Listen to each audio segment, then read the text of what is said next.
Assalamualaikum warahmatullahi wabarakatuh. Selamat malam Bapak Ahmad Tarmiji SEMM, selaku pembimbing mata kuliah Manajemen Operasional. Perkenalkan, nama saya Risna Hotima dan rekan teman saya ada Siti Aisyah, Fitriani Fauzia dan juga Rahmasari. Kami dari kelompok ke-6 maka mempresentasikan tugas kelompok kami. Kami mengambil tema dari pertemuan ke-6 yaitu merencanakan kapasitas dengan analisis model titik impas, break even point dan juga program linear. Manajemen operasional adalah elemen penting dalam keberhasilan suatu perusahaan dalam menghadapi tantangan bisnis yang semakin kompleks. Perusahaan memerlukan alat dan metode yang efektif untuk mendukung pengambilan keputusan. Dua konsep utama sering digunakan dalam manajemen operasional adalah break even point, bisa disebut juga dengan BIP, dan program linear break even point memberikan panduan perusahaan untuk memahami jumlah penjualan minimum yang diperlukan agar dapat menutupi seluruh biaya operasional. Konsep ini membantu perusahaan dalam menganalisis kelayakan usaha dan meminimalkan risiko kerugian. Sementara itu, program linear menawarkan pendekatan matematis untuk mengoptimalkan penggunaan sumber daya yang terbatas.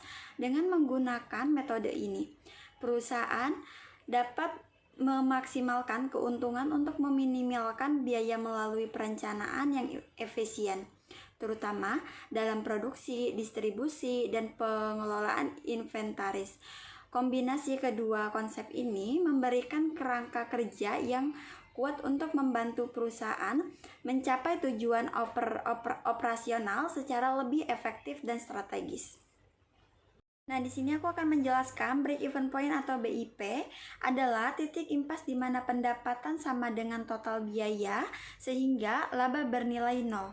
Pada kondisi ini, perusahaan tidak untung maupun rugi. Jika pendapatan melebihi biaya, maka perusahaan mendapatkan keuntungan. Nah, di sini aku akan menjelaskan definisi dan pentingnya BIP. Definisi titik impas BIP adalah kondisi di mana total pendapatan perusahaan sama dengan total biaya. Pada titik ini perusahaan tidak memperoleh keuntungan tetapi juga tidak mengalami kerugian. Dan pentingnya BIP membantu perusahaan mengetahui jumlah produk yang harus dijual agar dapat menutupi biaya produksi. Analisis ini juga memberikan gambaran tentang kelayakan dan risiko usaha.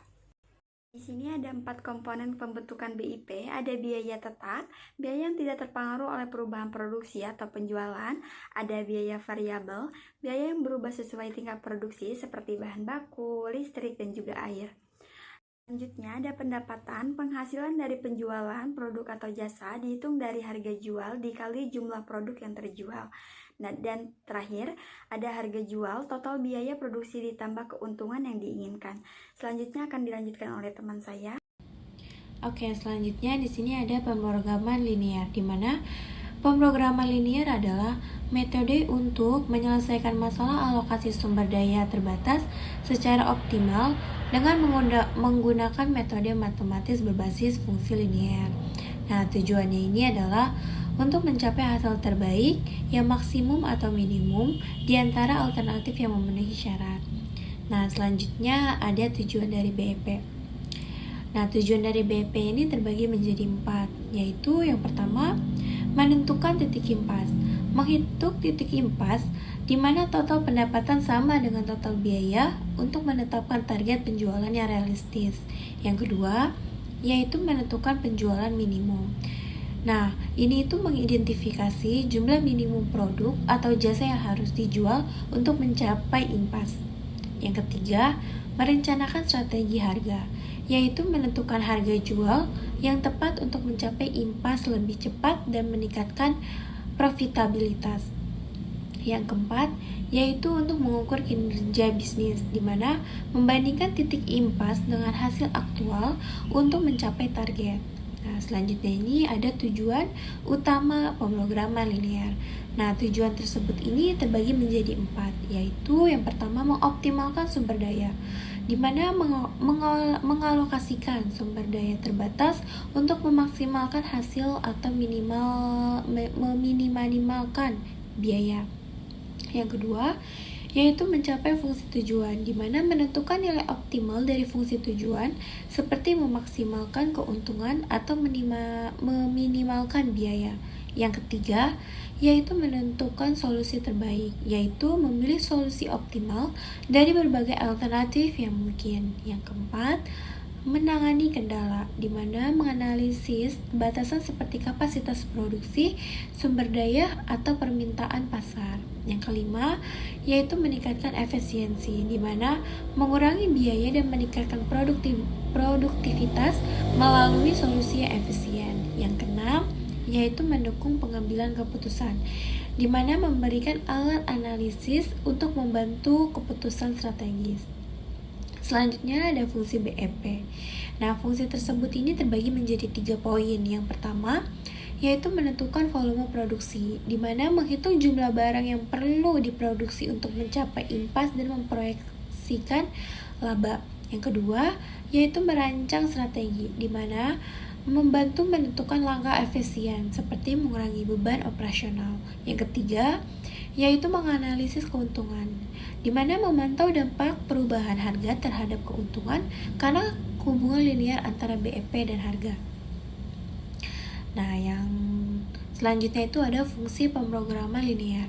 Nah, fungsi tersebut ini terbagi menjadi 3, yaitu fungsi yang pertama adalah fungsi tujuan, di mana mencari nilai maksimum atau minimum dari persamaan linear. Nah, yang kedua itu ada fungsi pembatas, di mana menyatakan kendala dalam bentuk persamaan atau pertidaksamaan yang harus dipenuhi. Nah, yang ketiga itu ada fungsi non-negatif, di mana memastikan variabel tidak bernilai negatif karena jumlah produk atau sumber daya tidak mungkin negatif. Oke, selanjutnya akan dibacakan oleh teman saya, Fitriani. Di dalam peningkatan kapasitas ini terdapat manfaat utama terkait break-even point dan pemrograman linear, di mana di dalam kasusnya break-even point ini memiliki fungsi utama, yakni dapat membantu perusahaan atau pembisnis untuk mengambil langkah yang lebih efisien. Lalu selanjutnya dapat dimanfaatkan juga untuk membuat estimasi waktu balik modal lebih cepat. Selain itu, profitabilitas juga dapat dimanfaatkan di dalam suatu bisnis.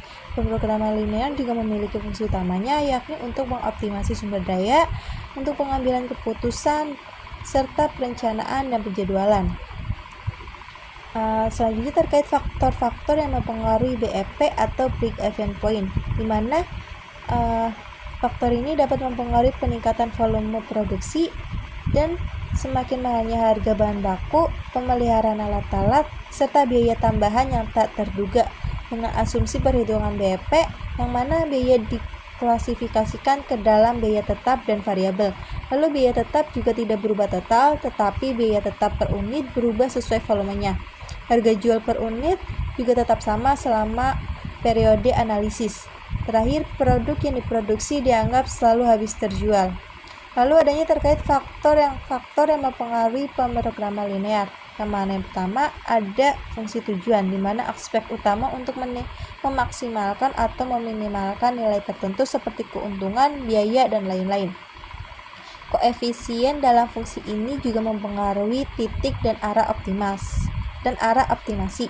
Selanjutnya ada variabel keputusan, di mana variabel yang dicari nilainya untuk mengoptimalkan fungsi tujuan seperti jumlah dan jenis variabel, contohnya continue atau biner, yang mempengaruhi tingkat kesulitan di dalam model. Lalu adanya kendala, di mana batasan berupa persamaan atau pertidaksamaan linear seperti kapasitas, waktu, dan sumber daya. Yang mana semakin banyak kendala, maka semakin kompleks juga modelnya.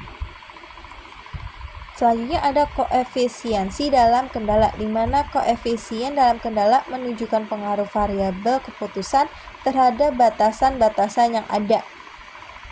Perubahan pada koefisien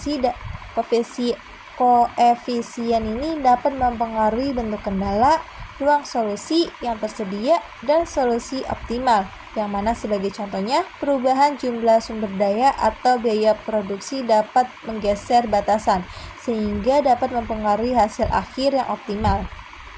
Lalu selanjutnya ada sumber daya terbatas, di mana pemrograman linear ini berfungsi sebagai pengoptimalisasikan penggunaan sumber daya terbatas seperti bahan baku, tenaga kerja, atau waktu. Keterbatasan ini membentuk kendala di dalam model yang dapat mempengaruhi solusi optimal.